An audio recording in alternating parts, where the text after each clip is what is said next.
typed it out in there and she like added me on it. All right, so on Friday we did exponential functions. It was pretty easy.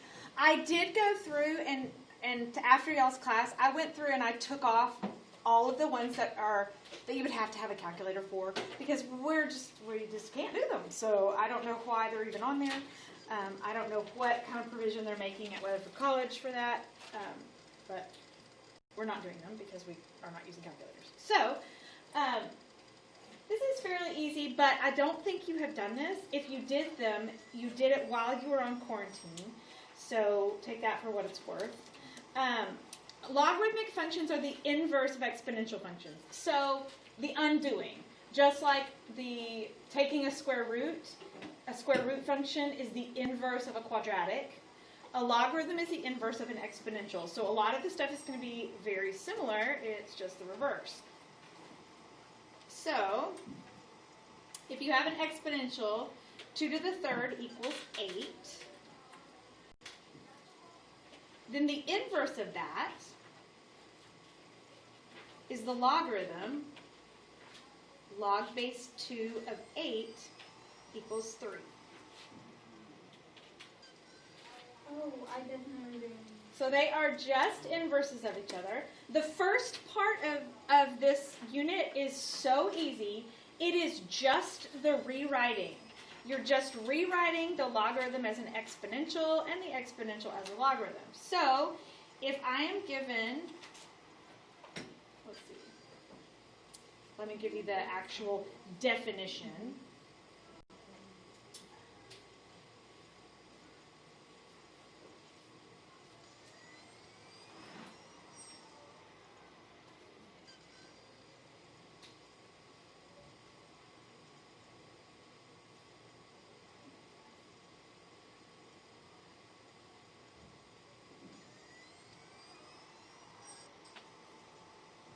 What does that mean?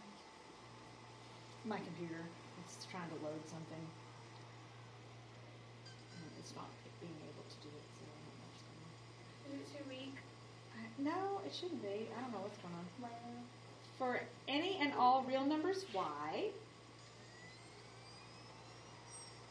and all, this is important,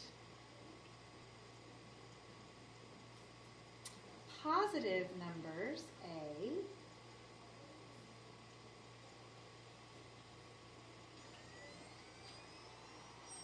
and x, where a is not 1. We'll talk about those things in just a minute. Y is equal to log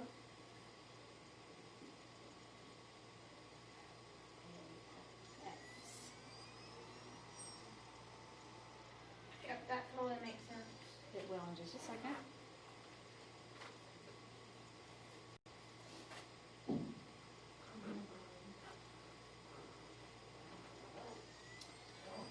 All right.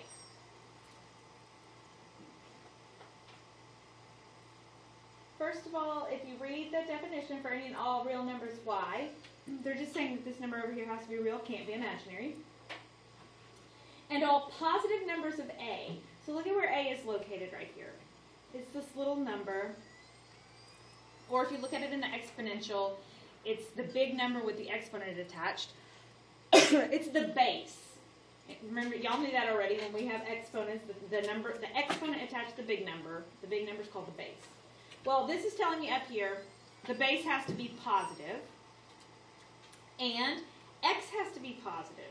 So this number right here in the logarithm, which has a name, that's called the argument. Those numbers have to be positive. And the base can't be 1.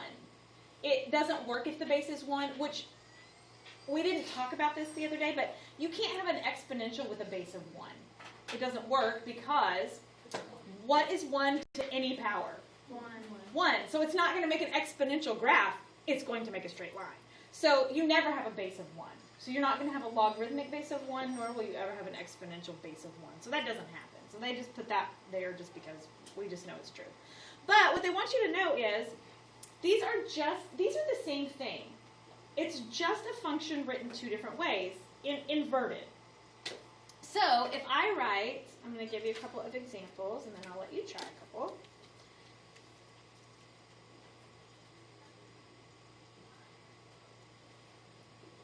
Log base of 3. The big number next to the logarithm is called the argument. Now, if we were using calculators, we're not, but if we were, just want to show you this because I think it can help you keep them separated. On your calculator, you have a log button, and when you hit log, it pulls up a parentheses. The number inside that goes inside the parentheses, that's the argument. So that's the big number. That 81 would be inside the parentheses. We'll talk about the fact that there's no place to put the base on that in just a second. So log base 3 of 81, that's how you would read that, equals 4. Log base 3 of 81 equals 4. Well, when you rewrite this, the base stays the base. It's a little base when it's a logarithm. It's a big base when it's an exponential. So I take this 3 and I make it big. And then the 4 and the 81 swap places. So the argument becomes the answer. And the answer becomes the exponent. So really for this, you're just trying to find the exponent of the base? Yeah. For the first part, all you're doing is rewriting them. It is just going to ask you to rewrite them. The first part, though, yeah. On this, log base of a half of 8 equals negative 3. Rewrite it as an exponential.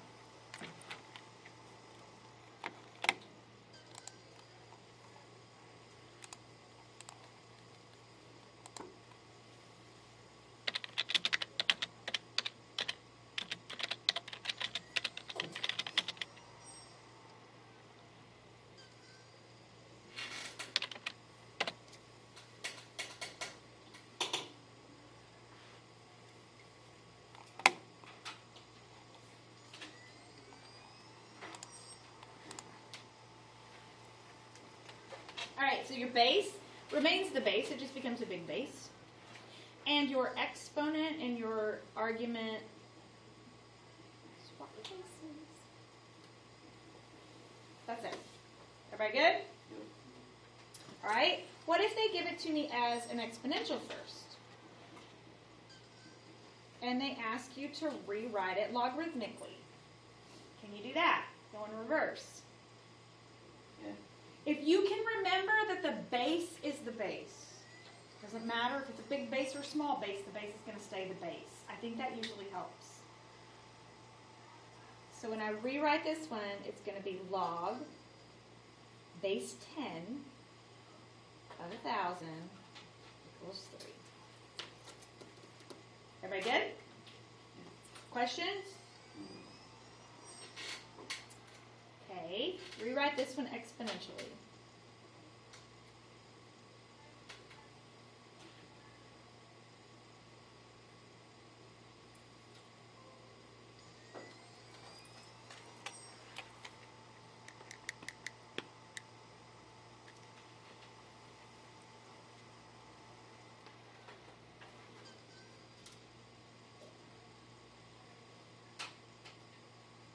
So the base is still 5. It's just going to be a big 5. To the negative 3 power, because the answer becomes the exponent and the argument becomes the answer, so it equals 1 over 125. That's not a true statement. No, it's true. Is it? Yeah.